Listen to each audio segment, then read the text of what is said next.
Colegas, dando continuidade aí no nosso estudo do direito das sucessões, chegando ao final do nosso curso referente ao direito das sucessões. Nessa aula, nós vamos começar falando aí das despesas funerárias.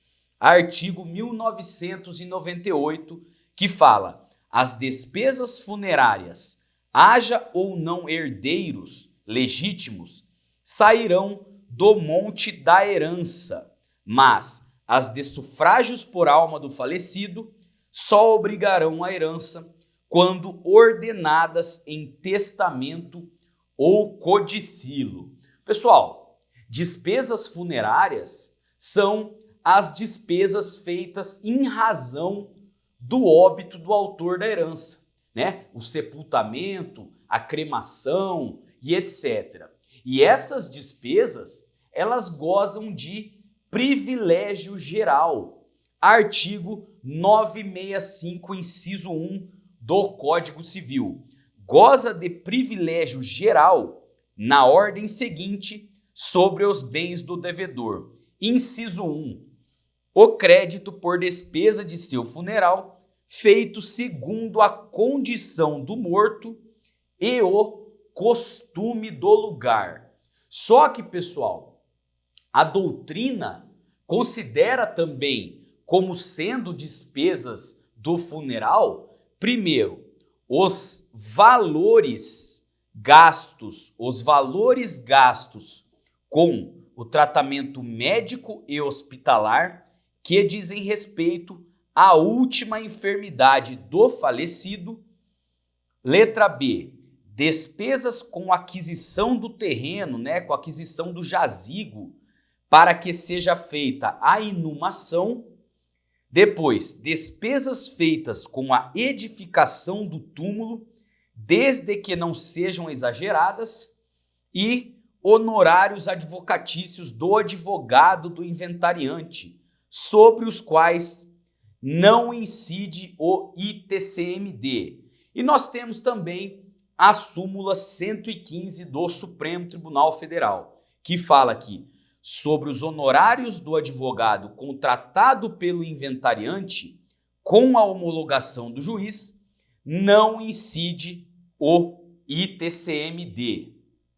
Só que, senhores, as despesas feitas em sufrágio da alma do finado, por exemplo, missas, cultos nas igrejas, né, só vão ser pagas com o acervo hereditário se essa providência tiver sido determinada ou em testamento ou em codicilo. Já agora falando do herdeiro devedor do espólio, artigo 2001 do Código Civil. Se o herdeiro for devedor ao espólio, sua dívida será partilhada igualmente entre todos, salvo se a maioria consentir que o débito seja imputado inteiramente no quinhão do devedor. Pessoal, isso significa que se o herdeiro for devedor do espólio, o crédito do espólio vai ter que ser partilhado entre os herdeiros, da mesma forma que ocorreria se uma pessoa estranha fosse devedora do espólio. Só que, se o herdeiro devedor quiser e se a maioria concordar, o débito dele vai ser imputado por completo no quinhão hereditário do herdeiro. Falando agora, pessoal, superada essa questão, mudando de tema aí, vamos falar agora da partilha, tá? Um novo tema aí para ser abordado no nosso curso. Pessoal, quando se fala na partilha, depois que o inventário termina, os bens vão ser partilhados. Então a partilha é a divisão do espólio entre os sucessores do falecido. Com a partilha, desaparece o caráter transitório da indivisão do acervo hereditário que foi determinada com a abertura da sucessão. Com a partilha, desaparece o caráter transitório da indivisão do acervo hereditário que ocorreu com a abertura da sucessão. Com a partilha, termina a comunhão hereditária. Com a partilha, extingue a comunhão hereditária. Ou seja, o espólio é extinto e é substituído pelos herdeiros. E qual que é, senhores, o principal efeito da partilha? É a extinção da comunhão hereditária. O principal efeito da partilha é a extinção da comunhão hereditária, que foi constituída com o falecimento do autor da herança. Na maioria das vezes, ocorre a discriminação do patrimônio que compõe cada um dos quinhões hereditários, ou seja, ocorre a divisão entre os herdeiros dos bens que pertencem ao espólio. Só que também pode ocorrer a partilha sem divisão. Por exemplo, quando o bem é indivisível ou quando o bem é divisível, só que os herdeiros preferem que ele não seja dividido. Nesse caso, esse bem vai passar a ser regido pelas normas do condomínio comum, que pertence ao âmbito do direito das coisas.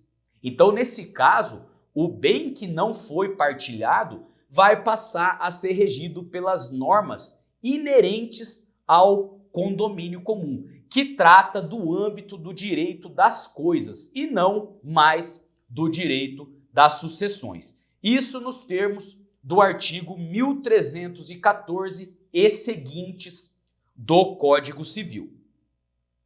Senhores, de quem é o direito de requerer a partilha dos bens? Quem tem o direito de requerer a partilha dos bens? Primeiro, nós temos os herdeiros, os cessionários de direitos hereditários e os credores do espólio. Artigo 2013 do Código Civil. O herdeiro pode sempre requerer a partilha, ainda que o testador o proíba, cabendo igual faculdade aos seus cessionários e credores. E quando se fala na admissibilidade de realização de partilha, mesmo estando um dos herdeiros ou terceiro na posse de bens do espólio, senhores, o fato de um ou mais herdeiros ou até mesmo uma terceira pessoa tá na posse de alguns dos bens do espólio, isso não impede a realização da partilha, salvo se tiver decorrido 15 anos do falecimento do proprietário. Ou seja, nesse caso vai ser consumada a uso capião extraordinária, uma forma de prescrição aquisitiva, ainda que o possuidor não tenha um justo título e nem esteja de boa fé. Só que, senhores, para que seja consumada a uso capião, ou seja, para que a posse do herdeiro ou para que a posse de um terceiro seja um obstáculo para que o bem seja partilhado entre os herdeiros, é preciso que a posse tenha sido exercido com exclusão dos outros herdeiros. É a chamada posse ad uso capionem. Isso significa, pessoal, que para que ocorra a uso capião, é preciso que ocorra a posse exclusiva de um dos herdeiros ou a posse exclusiva do terceiro. Falando da natureza meramente declaratória da partilha. Natureza meramente declaratória da partilha. Pessoal, a natureza da partilha é meramente declaratória. Ou seja, a partilha não constitui a propriedade dos herdeiros. Ela tem natureza meramente declaratória e não constitutiva. O herdeiro, ele adquire a propriedade e adquire a posse dos bens da herança não em virtude da partilha, mas em virtude da abertura da sucessão. E a sentença que homologa a partilha, ela retroage ao momento da abertura da sucessão. Ou seja, a sentença que homologa a partilha tem efeitos ex tunc. E quais são, pessoal, as espécies de partilha? Quais são as espécies de partilha? Em primeiro lugar, nós temos a partilha amigável. Pessoal, em primeiro lugar, nós temos a partilha amigável, que é quando a partilha resulta de um acordo entre os interessados que sejam capazes. Quando ela resulta de um acordo, de um consentimento entre os interessados que sejam capazes. E uma segunda forma de partilha é a judicial, que é feita no processo de inventário quando não existe acordo, quando não existe o consentimento entre os herdeiros ou sempre que um deles seja menor ou incapaz. Falando agora, então, da partilha amigável, artigo 2015 do Código Civil. Se os herdeiros forem capazes, poderão fazer partilha amigável por escritura pública, termo nos autos do inventário ou escrito particular, homologado pelo juiz. Pessoal, a partilha amigável é um negócio jurídico solene. É um negócio jurídico solene que só pode ser feito depois da morte do autor da herança. Por quê? Porque o nosso ordenamento jurídico não admite a realização de negócios jurídicos que tenha como objeto herança de pessoa viva. E a lei, senhores, prevê 3 modalidades diferentes de partilha. A primeira é a feita por escritura pública, depois nós temos a feita por termo nos autos do inventário e também por instrumento particular homologado pelo juiz. E os herdeiros, senhores, só podem fazer a partilha extrajudicial se eles forem capazes. Se algum herdeiro ainda for incapaz, ainda que seja relativamente incapaz, eles não vão poder fazer a partilha extrajudicial, mesmo que esse herdeiro relativamente incapaz seja assistido pelo seu representante legal. Nesse caso, vai ser obrigatória a partilha judicial. E o artigo 2016 fala que sempre será judicial a partilha se os herdeiros divergirem, assim como se algum deles for incapaz. Mas, pessoal, é importante ressaltar que o STJ entende que, no Código Civil de 1916, o prazo prescricional para proporação de nulidade de partilha amigável em que se incluiu no inventário pessoa incapaz de suceder é de 20 anos. Pessoal, vamos supor que João falece em 1990 e deixa 3 filhas. E vamos supor que uma dessas filhas dá entrada aí no processo de inventário judicial e é nomeada inventariante. E as irmãs fazem então uma partilha amigável.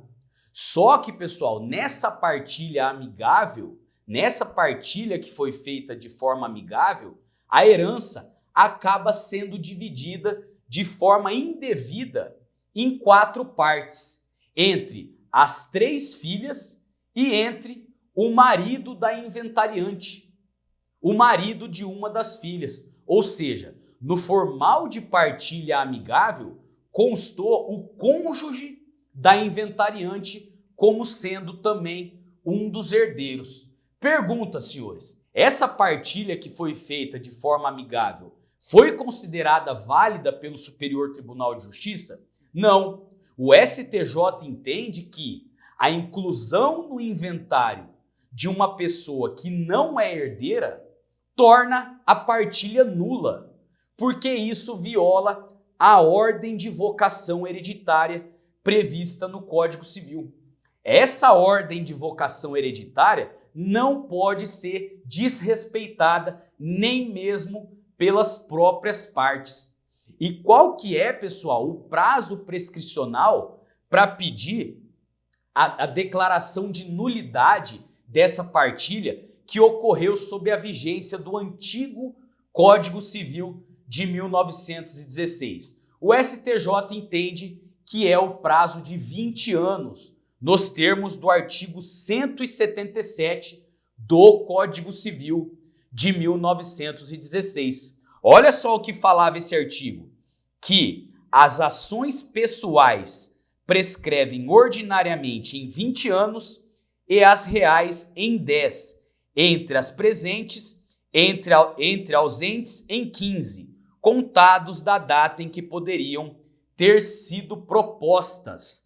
E o artigo 205 do Código Civil de 2002 fala que a prescrição ocorre em 10 anos quando a lei não haja fixado prazo menor. Então, senhores, mais uma vez, a tese adotada pelo STJ nesse julgamento, que, sob a égide do Código Civil de 1916, o prazo prescricional para propor ação de nulidade de partilha amigável em que se incluiu no inventário pessoa incapaz de suceder é de 20 anos. Em um outro julgamento, senhores, o STJ também entendeu que em ação anulatória de partilha em que os imóveis recebidos pelos herdeiros já foram registrados, o cônjuge do herdeiro casado sob o regime de comunhão universal de bens deve integrar a lide como litisconsórcio necessário.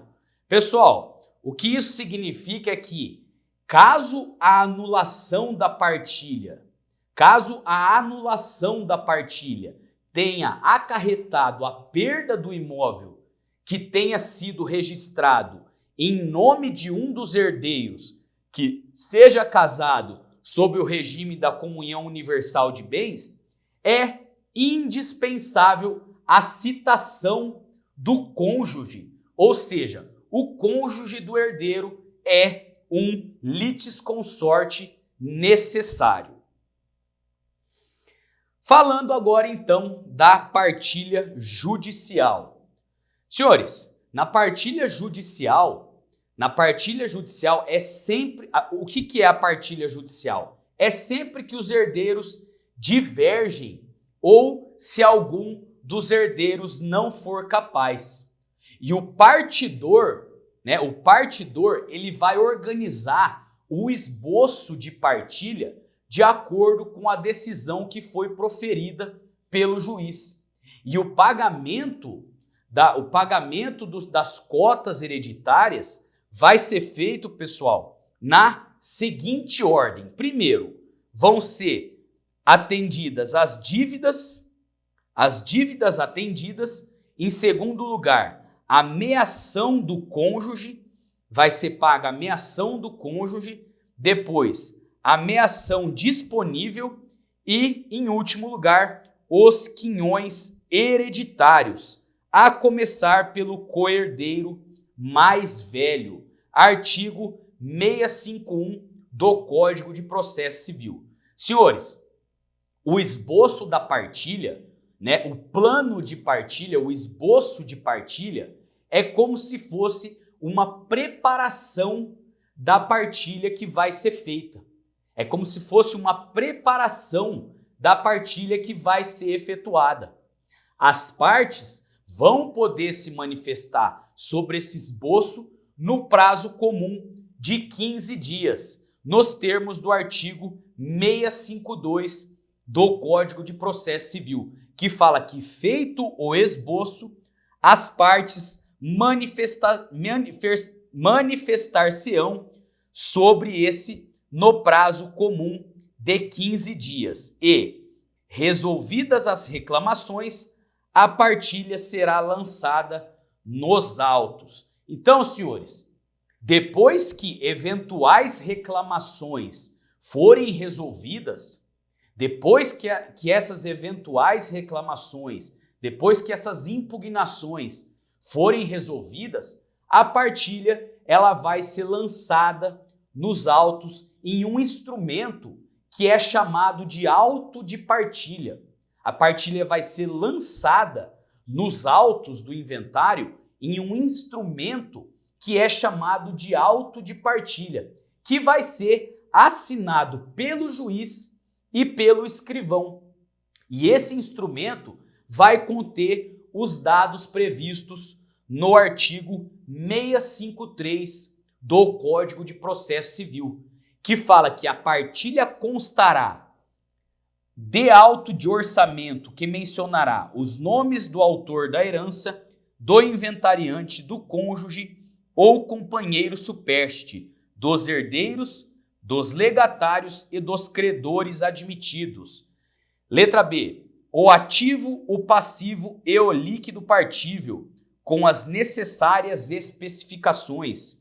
Depois, o valor de cada quinhão. Inciso 2. De folha de pagamento para cada parte, declarando a cota a pagar-lhe, a razão do pagamento e a relação dos bens que lhe compõem o quinhão, as características que o individualizam e os ônus que os gravam.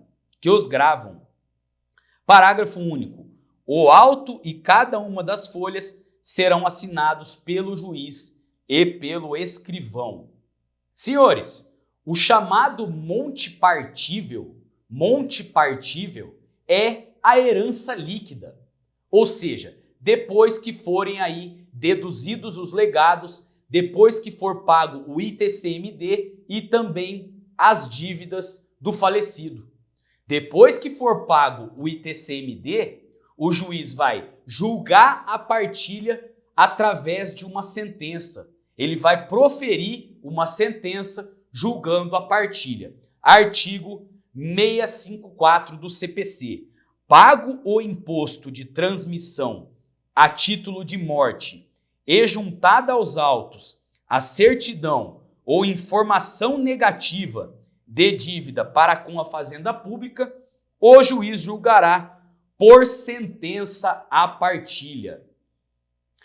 E o que é o formal de partilha, pessoal? Formal de partilha. Depois que transitar em julgado a sentença de partilha, os herdeiros vão receber os bens que integram o seu quinhão hereditário.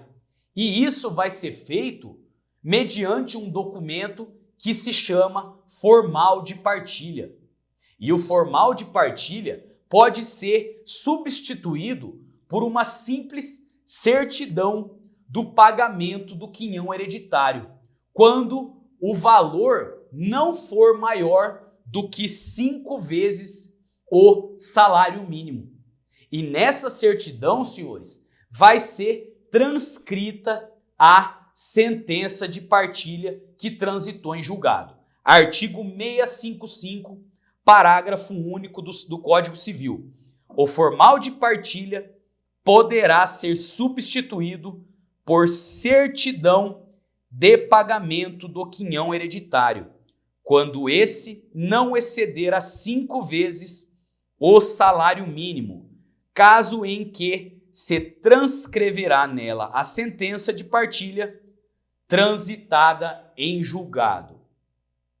E, senhores, tanto o formal de partilha quanto a certidão tanto o formal de partilha quanto a certidão são títulos executivos judiciais. São títulos executivos judiciais. Olha o artigo 515, inciso 4 do CPC. São títulos executivos judiciais, cujo cumprimento dar-se-á de acordo com os artigos previstos nesse título. Inciso 4º, o formal e a certidão de partilha, exclusivamente em relação ao inventariante, aos herdeiros e aos sucessores a título singular ou universal. Isso significa, pessoal, que tanto o formal de partilha quanto a certidão de partilha, ambas têm força executiva contra o inventariante, contra os demais herdeiros e contra os sucessores dos demais herdeiros, sejam herdeiros a título singular, seja herdeiros a título universal. E mais uma informação, pessoal: quando forem partilhados bens imóveis, tanto o formal de partilha quanto a certidão de partilha são registráveis no cartório de registro de imóveis. Isso nos termos do artigo 167, inciso 1, número 23 da Lei 6.015 de 73, que é a Lei de Registros Públicos. Falando agora, pessoal, da correção da partilha. Senhores, a partilha amigável, ela não é julgada por sentença. A partilha amigável, ela não é julgada por sentença. Ela é homologada mediante sentença. E contra a sentença homologatória da partilha amigável, é cabível o recurso de apelação. Só que, pessoal, a partilha, mesmo depois que a sentença transitar em julgado, pode ser emendada nos mesmos autos do inventário. Ela pode ser emendada nos mesmos autos do inventário, se todas as partes estiverem de acordo. Mas isso quando tiver ocorrido um erro de fato na descrição dos bens. E o juiz, pessoal, também pode corrigir inexatidões materiais. E isso pode ser feito a qualquer tempo, seja de ofício pelo próprio juiz ou mediante requerimento das partes. Artigo 656 do Código de Processo Civil. A partilha, mesmo depois de transitada em julgado a sentença, pode ser emendada nos mesmos autos do inventário, convindo todas as partes quando tenha havido erro de fato na descrição dos bens, podendo o juiz, de ofício ou a requerimento da parte, a qualquer tempo, corrigir-lhe as inexatidões materiais. Falando agora, pessoal, da instituição de usufruto em partilha amigável.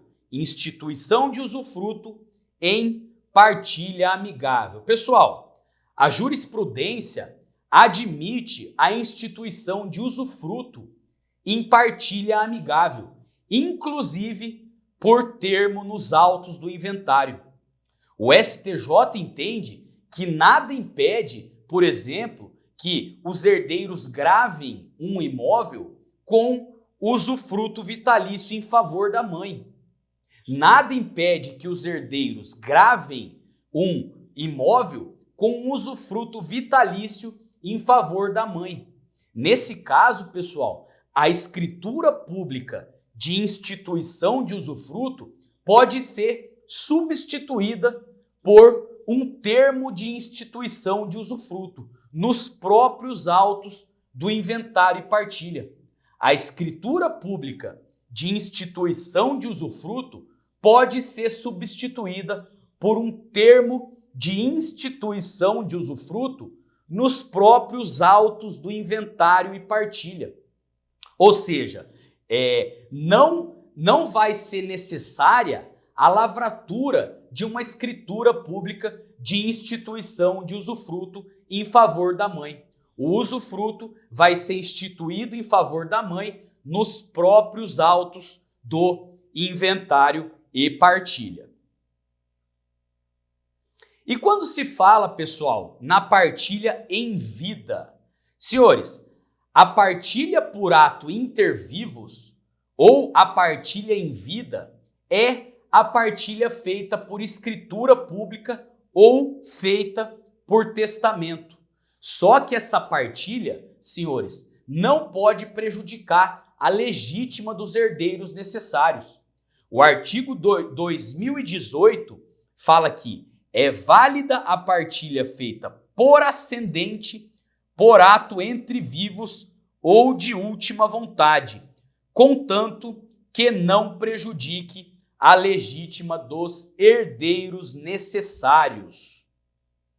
Quando essa partilha é feita por um ato inter vivos, ela é chamada de partilha doação.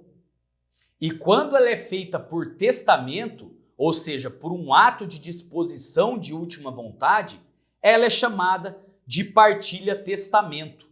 Mas, por qualquer um desses meios, o ascendente distribui os seus bens entre os herdeiros necessários, ou seja, ele define aí o quinhão hereditário de cada um deles. E a partilha inter vivos, pessoal, a partilha inter vivos, que é feita pelo ascendente sob a forma de doação, é considerada uma exceção à proibição do pacto sucessório. É uma exceção à proibição da pacta corvina, ou seja, é uma exceção à proibição de que não se pode fazer um negócio jurídico que tem como objeto a herança de uma pessoa viva.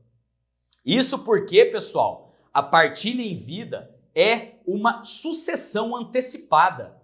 A partilha em vida é uma sucessão antecipada, é um inventário antecipado que o ascendente faz, com o objetivo de quê? Com a finalidade de dispensar os ascendentes de ter que fazer um inventário depois da abertura da sucessão, com o objetivo de dispensar os descendentes de ter que fazer um inventário depois da abertura da sucessão. E tem a finalidade também de dispensar eles de trazer à colação os bens que eles receberam a título de doação antes da abertura da sucessão.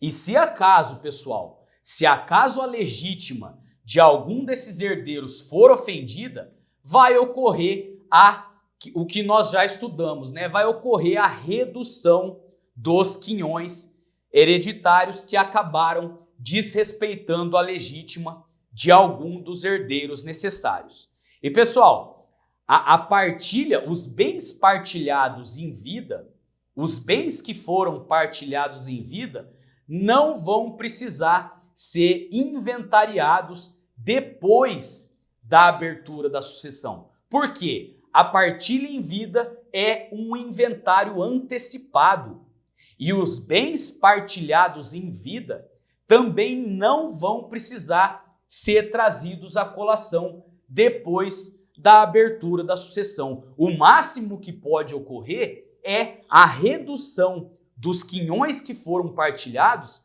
caso tenha sido desrespeitada a legítima de algum dos herdeiros necessários. Artigo 2014 do Código Civil.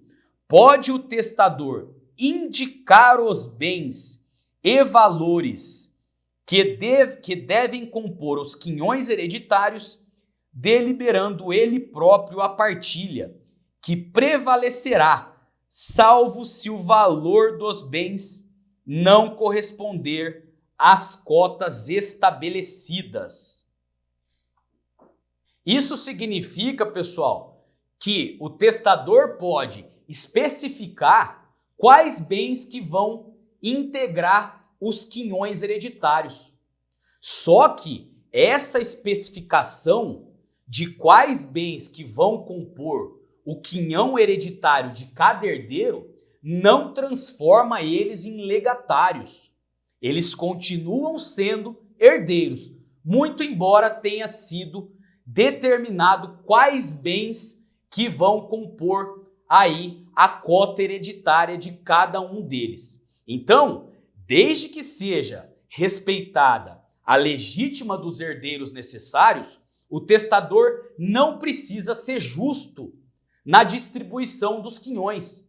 Desde que seja desrespeitada a reserva dos herdeiros necessários, o testador não precisa ser justo na distribuição dos quinhões. Ou seja, os quinhões podem ser desiguais, contanto que o testamento declare que eventuais desigualdades entre os quinhões vão ser descontadas da cota disponível do seu patrimônio, contanto que no testamento ele declare que eventuais desigualdades entre os quinhões vão ser descontadas da cota disponível do seu patrimônio. Nesse caso, senhores, ele tem que declarar no testamento que eventuais desigualdades entre os quinhões hereditários vão ser imputadas em sua cota disponível. E mais uma informação, senhores. O ascendente que pretende fazer a partilha da integralidade dos seus bens, o ascendente que pretende fazer a partilha da integralidade dos seus bens por um ato inter vivos, ele obrigatoriamente tem que fazer uma reserva de bens ou de uma renda que assegure a sua subsistência. Isso de acordo com o princípio do mínimo existencial, artigo 548 do Código Civil. É nula a doação de todos os bens sem reserva de parte ou renda suficiente para a subsistência do doador. Então, pessoal, essa foi a nossa aula de hoje. Na próxima aula, nós vamos começar falando aí das regras sobre a partilha. Um forte abraço, fiquem com Deus e até o nosso próximo encontro.